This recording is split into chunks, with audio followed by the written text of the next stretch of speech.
కేరళలోని కాంగ్రెస్ నేతృత్వంలోని యూడీఎఫ్ ప్రభుత్వం సంచలన నిర్ణయం తీసుకుంది. ఎల్డీఎఫ్ సర్కార్ హయాంలో ప్రతిష్టాత్మకంగా చేపట్టిన silver line semi high speed railway ప్రాజెక్టును రద్దు చేసింది.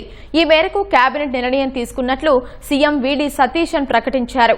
ఈ ప్రాజెక్టు కోసం సేకరించాలని భావించిన భూముల నోటిఫికేషన్లను తక్షణమే వెనక్కి తీసుకుంటున్నట్లు సీఎం తెలిపారు. అంతేకాదు భూసేకరణ కోసం వివిధ ప్రాంతాల్లో పెట్టిన పసుపు రంగు కాంక్రీట్ పిల్లర్లను వెంటనే తొలగించాలని రెవెన్యూ శాఖను ఆదేశించారు. ఈ ప్రాజెక్టుకు వ్యతిరేకంగా ఆందోళనలు చేసిన వారిపై నమోదైన క్రిమినల్ కేసులను కోర్టు అనుమతికి లోబడి ఉపసంహరించుకోవాలని హోంశాఖకు సిఫార్సు చేయనున్నట్లు సీఎం తెలిపారు.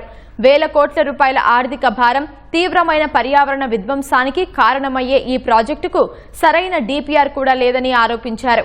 ఈ ప్రాజెక్టు పూర్తయితే వర్షాకాలంలో కేరళ మునిగిపోతుందని సీఎం సతీశన్ విమర్శించారు.